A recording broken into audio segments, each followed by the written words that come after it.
여러분 거대하고 단단한 회색 콘크리트 벽을 마주하고 있다고 한번 상상해 보세요. 네, 아주 딱딱한 벽이요? 그렇죠. 넘어지면 절대 봐주지 않을 것 같은 그런 차가운 표면이잖아요. 자, 그럼 이번에는 끊임없이 막 움직이고 부드럽게 부서지면서 모양을 바꾸는 그 푸른 바다의 거대한 파도를 떠올려 보세요. 두 개가 완전히 반대되는 이미지네요? 맞아요. 이 두 가지는 물리적으로 진짜 완전히 반대되는 세상처럼 보입니다. 그런데 말이죠. 만약 저 부드럽고 예측 불가능한 파도를 완벽하게 정복하는 궁극적인 해킹 방법이 방금 상상한 그 딱딱하고 잡이 없는 콘크리트 위를 달리는 것에 있다고 한다면 여러분 믿으시겠습니까? 아, 이게 정말 직관의 정면으로 어긋나는 이야기거든요. 그렇죠. 네, 그러니까 상식적으로 물에서 잘하려면 당연히 물에서 연습을 해야 할 것 같으니까요. 바로 그 지점이 오늘 우리가 파헤쳐볼 이 역설의 핵심입니다. 오늘 저희 심층탐구의 임무는요. 충남 태안에 위치한 말리포 스케이트볼 파크. 거기서 벌어지는 현상을 해부하는 겁니다. 네, 랜드서핑이라고 하죠. 맞습니다. 이곳에서 서퍼들이 바다가 아닌 육상에서 보드를 타는 랜드서핑, 즉 서프 스케이트 훈련을 하는데요. 이게 놀랍게도 그 딱딱한 콘크리트 위에서의 훈련이 실제 바다 위에서의 서핑 퍼포먼스를 무려 2배 이상 폭발적으로 끌어올린다는 자료들이 있습니다. 맞아요. 오늘 살펴볼 기사나 훈련 루틴 데이터들을 보면요. 이것은 단순히 스케이트보드 타는 법에 대한 이야기가 아닙니다. 오, 그럼요. 우리 인간의 뇌와 몸이 완전히 낯설고 복잡한 신체적 기술을 어떻게 가장 효율적으로 내재화하는지 그 신경학적이고 또 물리학적인 원리를 아주 선명하게 보여주는 사례거든요. 와, 그렇군요. 그래서 오늘 이야기는 비단 서핑에 관심 있는 분들뿐만 아니라 바쁘고 시간은 없지만 새로운 스포츠나 언어 혹은 기술을 빠르고 구조적으로 마스터하고 싶은 분들에게 아주 완벽한 해답이 될 수 있습니다. 네. 새로운 걸 배우기 좋아하는 분들이라면 무조건 흥미로우실 겁니다. 자, 그럼 도대체 왜 푹신한 물을 놓아두고 딱딱한 콘크리트로 가야만 하는가? 이 질문을 풀기 위해서는 역설적이게도 진짜 바다가 가진 근본적인 문제점부터 짚어봐야 할 것 같아요. 네. 바다의 한계죠. 네네. 그러니까 생각해보면 바다라는 공간은 무언가를 처음 배우기에는 솔직히 정말 최악의 교실 아닙니까? 정확합니다. 전문가 입장에서도 바다라는 환경 자체가 학습에 있어서는 거대한 병목 현상을 만든다고 봐요. 병목 현상이요? 네. 어떤 면에서요? 가장 큰 문제는 통제 불가능성이에요. 내 마음대로 파도를 켜거나 끌 수 없잖아요. 아, 스위치가 없죠. 네. 게다가 한 번에 좋은 파도를 잡아타기 위해서 서퍼들은 먼 바다로 헤엄쳐 나가는 아주 길고 고통스러운 패들링을 해야 합니다. 여기서 체력의 80%가 그냥 소모돼 버려요. 와, 체력의 80%요?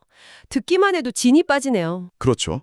게다가 파도의 방향, 바람 세기, 조류의 흐름, 심지어 그날의 수온까지 모든 게 시시각각 변하는 변수 덩어리입니다. 정작 그 모든 난관을 뚫고 파도 위에 일어서서 실제로 몸을 움직여보는 시간은 한 세션당 다 합쳐봐야 뭐 몇 분, 때로는 단 몇십 초에 불과할 때도 많잖아요. 네, 맞습니다. 이거 약간 이런 거네요.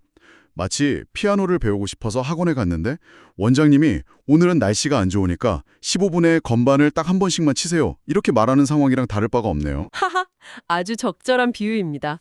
그 15분에 한 번 치는 건반으로는 결코 그 곡을 마스터할 수 없죠. 절대 못하죠. 반면에 육상에서의 랜드서핑, 즉 스케이트파크는 내 방에 개인 피아노 키보드를 딱 들여놓고 하루 종일 스케일 연습을 무한 반복하는 것과 같습니다. 아, 무한 반복. 네, 이 대목에서 매력적인 부분은요. 이 무한 반복의 목적이 단순히 근육을 단련하기 위해서가 아니라는 겁니다. 그럼 뭐죠? 뇌과학 관점에서 보면 이것은 동작을 자동화시키는 과정이에요. 의식적인 뇌의 개입 없이도 그냥 몸이 반사적으로 반응하게 만드는 거죠. 몸이 움직임을 자동화한다. 그러니까 머리로 지금 파도가 오니까 무릎을 굽히고 왼쪽 어깨를 틀어야지 이렇게 생각하기 전에 몸이 이미 그렇게 싹 움직이고 있도록 만든다는 뜻이군요. 그렇습니다.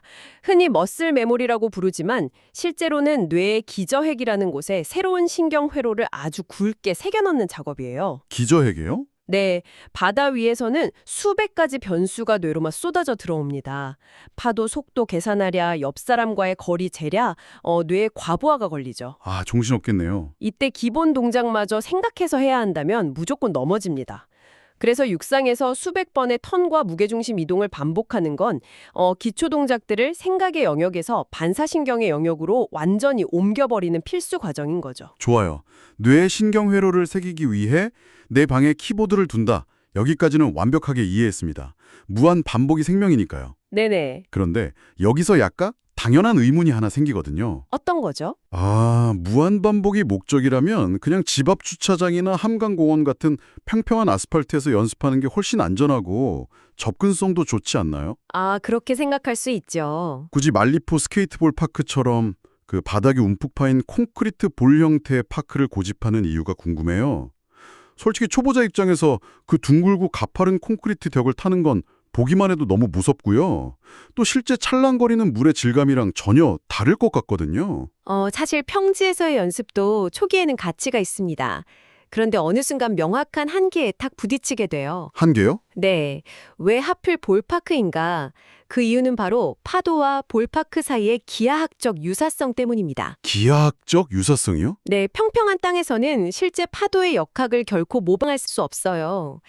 파도가 부서지기 직전에 바닷물이 위로 막 솟아오르면서 수직에 가까운 둥근 곡면을 만들잖아요. 그렇죠. 파도벽이 생기죠. 바로 그 거대한 물의 벽을 3차원 콘크리트로 고스란히 굳혀놓은 게 볼파크의 기하학적 구조입니다. 와, 대박. 단순히 멋있어 보이려고 둥글게 파놓은 게 아니라 실제 파도의 단면을 육성에 복사해 놓은 거였군요. 맞습니다.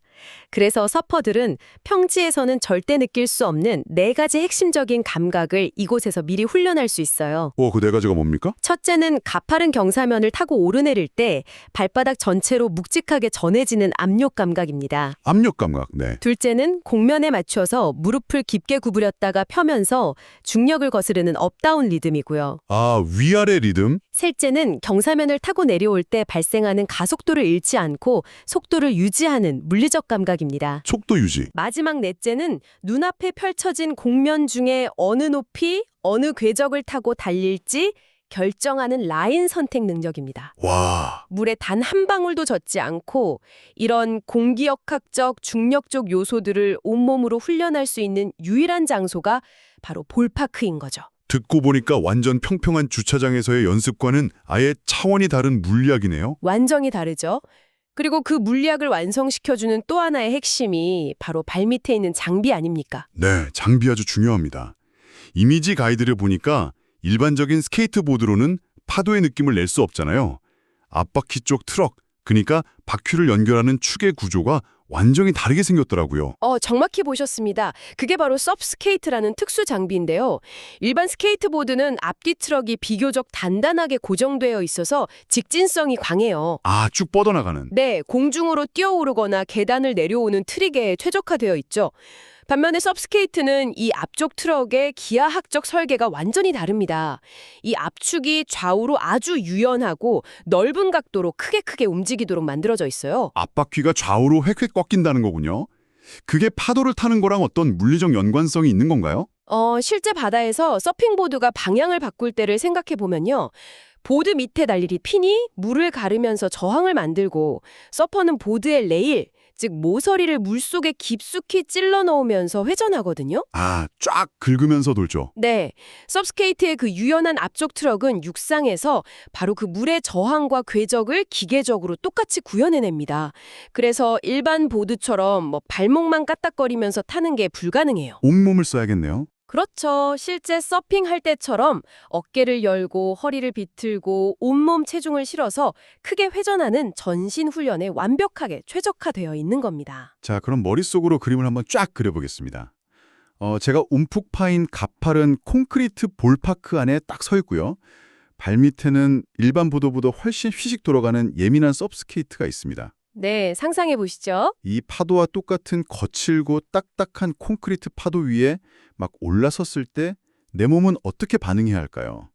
제가 초보자라면 약간 본능적으로 내 발밑 보드가 어떻게 굴러가나 보려고 고개를 푹 숙이게 될 것 같거든요. 그게 바로 모든 초보자가 겪는 첫 번째 본능이자 제일 먼저 교정해야 할 치명적인 실수입니다. 아, 고개 숙이면 안 되나요? 네, 무게 중심의 물리학 때문인데요. 사람 머리가 꽤 무겁잖아요. 그렇죠. 시선이 발밑을 향해 떨어지면 머리 무게 때문에 상체 중심이 앞으로 확 쏠리게 되고 결국 보드에서 꼬꾸라지게 됩니다. 어우, 큰일 나겠네요. 네, 그래서 첫 단계인 기본 자세에서 가장 중요한 건 무릎을 충분히 낮춰서 무게 중심을 하체로 내리되 시선만큼은 반드시 내 발이 아니라 내가 가야 할 먼 곳, 즉 가상의 파도가 흘러가는 방향을 바라보는 겁니다. 아, 이거 자동차 운전 처음 배울 때 생각나네요. 아, 비슷하죠. 초보 운전자들은 막 불안하니까 바로 앞차 범퍼나 내 코앞 차선만 뚫어져라 보잖아요. 그러면 오히려 핸들 막 흔들리고 차선 유지 안 되고요. 시선을 멀리 내다봐야 길이 똑바로 보이는 거랑 완전히 같은 원리네요. 와, 아주 훌륭한 적용입니다. 시선이 열려야 몸의 방향도 열리거든요. 이때 양팔은 몸에 딱 굳히지 않고요. 마치 줄타기 하는 사람의 밸런스 바처럼 균형을 잡기 위해 자연스럽게 열어두어야 합니다. 네네. 자, 이렇게 시선을 멀리 두고 자세를 낮췄다면 이제 앞으로 나아가야겠죠? 근데 일반 스케이트보드처럼 발을 땅에 탁탁 굴러서 속도를 내는 게 아닙니다. 맞아요. 기사 보니까 서퍼들이 타는 거 보면 발이 내내 보드 위에 딱 붙어 있는데도 속도가 점점 빨라지더라고요. 발이 땅에 닿지도 않는데 물리적으로 어떻게 추진력을 얻는 건가요? 여기서 서프스케이트의 가장 핵심적이고 독특한 기술인 펌핑이 등장합니다. 자, 이 내용을 하나씩 풀어볼까요? 펌핑, 이름만 들어도 뭔가를 막 펌프질하듯 쥐어짜는 느낌인데요. 생각해보면 어릴 때 놀이터에서 타던 그 그네랑 비슷한 원리일까요? 그네요. 네, 그네 위에서 발이 땅에 안 닿는데도 몸을 뒤로 눕혔다가 앞으로 쑥쑥이는 무게중심 이동만으로 점점 더 높이 올라가는 엄청난 운동 에너지를 만들어내잖아요. 와, 정확한 통찰입니다. 위치 에너지와 운동 에너지를 전환하는 완벽한 역학 구조거든요. 아, 역시. 네, 서퍼는 다리 압력을 강하게 써서 보드를 아래로 누르면서 동시에 상체를 가고자 하는 방향으로 딱 회전시킵니다. 꾹 누르면서 돌리는군요. 그러면 보드를 누르는 하중과 상체의 회전력이 그 앞바퀴 트럭으로 전달되고요. 트럭이 좌우로 꺾이면서 마치 물고기가 꼬리 지느러미 흔들어서 앞으로 치고 나가는 것 같은 전진 동력이 발생해요. 와, 신기하네요. 이게 바로 펌핑입니다. 외부의 힘 빌리지 않고 오직 내 몸의 리듬과 압력만으로 속도를 창조해내는 거죠. 그네처럼 내 몸의 리듬이 곧 엔진이 되는 거군요. 그렇게 펌핑으로 쑥쑥 속도를 내기 시작했다면 이제 드디어 방향을 틀어볼 차례네요. 네, 턴의 기본은 내 몸의 앞면, 즉 가슴이 바라보는 방향을 향해 도는 프론트 사이드 턴입니다. 가슴이 앞을 보고 있으니까 시야가 확보돼서 상대적으로 좀 덜 무섭겠어요. 근데 방향을 틀려면 자동차 스티어링 휠 같은 게 필요할 텐데 발목으로만 꺾는 건 아닐 테고요. 이 지점에서 인간의 인체공학이 아주 재밌게 작동합니다. 우리 몸은 머리가 향하는 곳으로 어깨가 열리고요. 어깨가 열리는 곳으로 척추와 골반이 따라가게 되어 있어요. 몸이 연결되어 있으니까요. 네. 그래서 프론트 사이드 턴할 때는 반드시 시선이 내가 돌고자 하는 타겟 지점을 쳐다봐야 합니다. 눈이 먼저 가고 어깨가 그 방향을 리드하며 열리면 체중이 이동하면서 보드 레일이 꼭 눌리게 되죠. 아, 그럼 자연스럽게 돌아가겠네요. 맞습니다. 서프 스케이트가 부드럽게 원을 그리며 돌아가죠. 시선과 어깨가 자동차 핸들 역할을 완벽하게 수행하는 거네요. 여기까지는 아주 논리적이고 순조롭습니다. 근데 문제는 그 반대 방향으로 돌 때 발생할 것 같은데요. 네. 가장 큰 난관이 찾아옵니다. 바로 내 뒷뒤 쪽으로 몸을 틀어야 하는 백사이드 턴이에요. 등 뒤로 돈다? 와우. 상상만 해도 눈앞이 캄캄하네요. 내 가슴과 시선은 반대쪽 향하고 있는데 등 뒤에 보이지 않는 콘크리트 벽을 향해서 몸을 막 던지듯 꺾어야 한다는 거잖아요. 맞습니다. 내가 나아갈 방향이 뒤에 숨어 있기 때문에 순간적으로 시야가 딱 차단되거든요. 무섭겠는데요. 인간은 원래 보이지 않는 곳으로 몸 던지는 것에 대해 극도의 공포를 느끼도록 진화했습니다. 그래서 초보자들은 백사이드 턴할 게 본능적으로 몸을 웅크리고 턴을 주저하게 되죠. 멈칫하게 되죠. 이 원초적인 두려움을 탁 깨고 고개를 등 뒤로 확 젖히면서 허리 회전을 과감하게 사용해야만 합니다. 찰랑거리는 부드러운 물 위라면 그냥 눈 딱 감고 넘어지면 그만인데 여기는 한번 넘어지면 뼈가 부러지거나 살 같아 벗겨지는 차갑고 단단한 콘크리트 파크잖아요. 끔찍하죠. 등 뒤로 넘어질지 모른다는 공포감이 엄청날 수밖에 없겠어요. 당연히 해변에서처럼 맨발의 얇은 수영복 차림으로 이 무시무시한 백사이드 턴을 연습할 수는 없겠죠. 네, 육상훈련의 가장 큰 심리적 물리적 장벽이 바로 그 바닥의 단단함이니까요. 그래서 랜드 서핑에서는 공포를 통제하고 몸을 보호하기 위한 장비 세팅이 보드만큼이나 중요합니다. 발가락이 다 드러나는 샌들 같은 건 절대 안 되겠죠. 일단 발을 단단하게 감싸주는, 특히 밑창이 아주 평평한 스니커즈 형태의 신발이 필수라고 하더군요. 네, 밑창이 평평하고 접지력 좋은 신발을 신어야 발바닥의 미세한 압력 변화를 손실 없이 보드에 정확히 전달할 수 있거든요. 런닝화처럼 쿠션 두꺼우면 펌핑할 때 힘이 다 먹혀버려요. 아, 그렇겠네요. 그리고 시각 자료에서 눈에 띄는 게 진짜 갑옷처럼 두른 보호대들입니다. 콘크리트를 생각하면 헬멧, 무릎, 팔꿈치 보호대는 기본 중에 기본인데 여기서 되게 흥미로운 게 서핑에서는 전혀 필요 없는 손목 보호대가 딱 등장하더라고요. 아주 날카로운 관찰입니다. 인간 뇌는 몸이 중심 잃고 넘어질 때 제일 먼저 손을 뻗어 바닥을 짚어라 이런 생존 명령을 내리거든요. 본능적으로 손이 나가죠. 네, 단단한 콘크리트에서 뒤로 넘어질 때 무방비로 손을 탁 짚으면 손목의 체중의 몇 배에 달하는 충격이 가해집니다. 그래서 손목 보호대는 선택이 아니라 필수적인 안전핀 역할을 하는 거죠. 와, 안전모, 무릎, 팔꿈치, 손목까지 관절이란 관절은 다 감싸고 훈련하는 거군요. 게다가 처음부터 가파른 경사로 가는 게 아니라 아주 작고 완만한 경사에서 시작해서 속도를 철저히 통제하면서 시선 처리, 펌핑, 프론트 사이드, 백사이드 턴을 연습하네요. 네, 단계별로 차근차근 올라갑니다. 그리고 최종적으로는 이 5단계 루틴의 마지막, 이 모든 동작들을 단절없이 무르르듯 하나로 부드럽게 이어가는 거죠. 맞습니다. 플로우가 완성되죠. 이렇게 듣고 보니까 랜드 서핑은 막 육상에서 멋진 묘기를 부리는 익스트림 스포츠가 전혀 아니네요. 철저하게 다치지 않고 내 몸을 보호하면서 기본 움직임들을 신경계에 꾹꾹 눌러담아 각인시키는 아주 치밀한 조각 과정 같습니다. 이것을 더 큰 관점과 연결해 보면요. 바로 그 지점에서 육상훈련의 가장 큰 역설이자 아름다움이 완성됩니다. 오, 역설이요? 한번 생각해 보세요. 서퍼들은 콘크리트 위에서 보호대 잔뜩 차고 속도 줄이고 극도로 보수적이고 절제된 방식으로 넘어지지 않기 위해 기본기를 닦습니다. 네네. 아드레날린을 막 분출하는 게 아니라 오히려 꾹 누르죠. 그런데 이 숨 막힐 때 조심스러운 훈련이 다 끝나고 그들이 마침내 진짜 바다, 찰랑거리는 물 위로 돌아갔을 때 과연 어떤 일이 벌어질까요? 아, 여기서부터 정말 흥미로워집니다. 이게 바로 아하 모멘트네요. 단단하고 위험한 육상에서는 극도로 조심하면서 완벽한 균형 감각을 몸에 싹 자동화시켜 놓았잖아요. 네, 각인시켰죠. 그런데 막상 중심이 잃고 넘어져도 푹신하게 충격을 다 흡수해주는 부드러운 물의 세계로 돌아가면 그 육상에서 억눌렸던 에너지가 빵 폭발하면서 오히려 물 위에서는 훨씬 더 거침없고 과감하게 움직일 수 있게 되는군요. 수적인 과감함을 낳는 거예요. 와, 소름. 육상에서 수천 번의 펌핑과 턴을 반복하면서 발끝의 미세한 체중 이동, 원심력 이런 걸 뼈저리게 겪어본 신경계는 출렁이는 파도 위에서도 절대 당황하지 않습니다. 몸이 이미 대처법을 아니까요. 두려움이 없어지겠네요. 네, 두려움이 사라진 자리엔 오직 퍼포먼스를 향한 자신감만이 남는 겁니다. 그래서 그 데이터들을 보면 육상 훈련 거친 서퍼들이 바다에서 훨씬 더 깊숙이 레일을 찌르는 턴을 하고 파도 꼭대기에서 보드를 확 돌려버리는 빠르고 날카로운 리핑을 보여주는 거네요. 네, 퍼포먼스 수치가 확실히 올라갑니다. 머리로 생각할 시간에 몸이 이미 물 흐르듯 자연스러운 플로우로 다음 동작을 이어가니까요. 육상에서의 통제와 절제가 바다에서의 폭발적인 과감함을 만들어내고 결국 실력을 2배 이상 끌어올린다는 이 인과관계, 진짜 소름 돋게 과학적입니다. 이 메커니즘을 싹 이해하고 나면요. 랜드 서핑은 그냥 바다에 못 가는 날 타는 스케이트보드 대체제가 아닙니다. 그럼요. 한 인간이 물리적 제약을 딱 극복하고 가장 안전하고 효율적인 방식으로 자신의 뇌와 근육의 연결망을 완전히 재설계하는 고도의 훈련 시스템인 거죠. 저는 이 원리를 들으면서요. 이게 비단 파도를 타는 서퍼들에게만 적용되는 이야기가 아니라는 생각이 아주 강하게 들었습니다. 우리 삶의 다른 수많은 영역들이 이 구조랑 완벽하게 겹쳐 보이더라고요. 아, 어떤 부분에서 우리 삶과 연결된다고 느끼셨나요?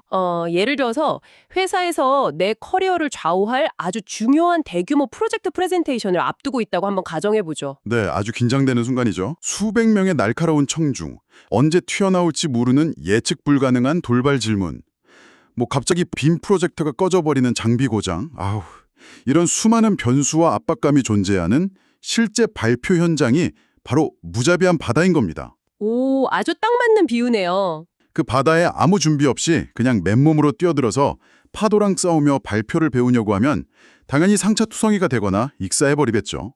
그렇다면 아무도 없는 빈 회의실에서 혼자 대본 딱 들고 연습하는 과정이 바로 스케이트풀 파크에서의 육상훈련이겠군요. 그렇죠. 나 혼자 있는 빈방이라는 철저하게 통제되고 안전한 환경에서 훈련하는 겁니다. 때로는 내 모습을 비추는 거울이라는 보호대를 딱 차고 대본이라는 접지력 좋은 신발을 신고서요. 야, 비유가 기가 막힙니다. 내 목소리 톤, 시선 처리, 슬라이드 넘기는 타이밍, 강조할 제스처 같은 기본기들을 콘크리트 위에서 펌핑하듯 무한 반복하는 거죠. 그렇게 내 입과 몸이 발표 흐름을 완전히 자동화하게 되면 정작 돌발 변수가 막 넘치는 실전 무대, 즉 바다에 올라갔을 때 실수하는 걸 두려워하지 않게 됩니다. 몸이 알아서 하니까요. 맞아요. 머리가 하얘져도 내 입이 알아서 대사를 치고 있으니까요. 결국 실전에서는 훨씬 더 여유롭고 과감하게 청중과 눈을 맞추면서 무대를 딱 압도할 수 있게 되는 겁니다. 정말 강력하고 실용적인 메타포네요. 결국 새로운 언어를 배우든 악기를 연주하든 업무 스킬을 익든 학습의 본질은 다 동일하다는 걸 보여줍니다. 네, 다 연결되죠. 변수가 통제 안 되고 압박감이 극심한 실전에 무작정 부딪히기 전에 그 실전의 기하학적 특성을 가장 잘 모방한 안전한 환경에서 기본기를 완전히 내재화하는 것. 이것이 퍼포먼스를 폭발적으로 끌어올리는 가장 과학적인 지름길이라는 걸 오늘 말리포의 콘크리트 파크가 확실히 증명해주고 있네요. 그래서 이게 궁극적으로 의미하는 바가 뭘까요? 오늘 충남 태안의 그 거친 콘크리트 볼파크에서 시작한 이야기가 뇌과학의 기저핵을 거쳐서 우리 삶의 프레젠테이션 훈련 방식까지 아주 깊숙이 들어왔는데요. 네, 아주 흥미로운 여정이었습니다. 이제 마지막으로 우리 청취자 여러분께 조금은 철학적인 질문을 하나 던지면서 오늘 이 탐구를 마무리해볼까 합니다. 좋습니다. 만약 육상에서의 그 치열하고 지루한 반복 훈련이 우리의 신체적 움직임을 단 1%의 오차도 없이 완벽하게 자동화시켜준다면 말이죠. 훗날 바다로 나가서 진짜 거대하고 신비로운 파도 위에 섰을 때 서핑은 더 이상 균형을 잡고 살아남기 위한 그런 신체적 생존 활동이 아니게 되지 않을까요? 신체적 기술의 완벽한 숙달이 오히려 그 기술 자체를 잊게 만드는 경지에 도달하게 한다는 뜻이군요. 네, 파보를 타면서 머리로 막 동작을 생각할 필요조차 완전히 없어진다면 서퍼의 마음은 온전히 텅 비워질 겁니다. 명경지수처럼요. 그렇죠. 그때의 서핑은 땀방울을 흘리려 스포츠를 딱 넘어서서 일종의 명상이나 거대한 대자연인 파도와의 깊은 정신적 교감 상태로 넘어가는 것은 아닐까요? 와, 멋진 관점이네요. 넘어지지 않으려고 보드 위에서 막 발버둥 치는 단계를 지나서 내 몸이 그저 알아서 완벽하게 파도의 굴곡을 타줄 때 우리의 마음은 비로소 바다의 결투 대상이 아니라 바다와 대화하는 존재가 되는 것인지도 모릅니다. 정말 그렇겠네요. 단단하고 차가운 그 가장 세속적인 콘크리트 위에서의 지루한 훈련이 역설적으로 우리에게 무라일체의 완전한 영적 자유를 선사하는 셈이죠. 여러분은 어떠신가요? 여러분의 일상과 삶 속에서 바로 이런 궁극의 자유와 여유를 만끽하기 위해 이 콘크리트 위에서 철저하게 자동화시키고 싶은 기술은 과연 무엇입니까? 각자의 볼파크가 어디인지 생각해보게 되네요. 오늘 이 복잡한 세상 속에서 새로운 지식을 향한 호기심으로 끝까지 함께해 주신 여러분 진심으로 감사합니다. 겉보기엔 내 앞을 막 가로막는 거칠고 답답해 보이는 저 콘크리트 벽이 사실은 여러분을 더 넓고 무한한 자유의 바다로 안내해주는 가장 지혜로운 스승일 수 있다는 사실을 잊지 마세요. 네, 오늘도 아주 즐거웠습니다. 그럼 다음 심층 탐구 시간에도 여러분의 세상을 한 뼘 더 넓혀줄 아주 놀랍고 흥미로운 지식들과 함께 다시 돌아오겠습니다. 계속해서 탐구하고 호기심을 잃지 마세요.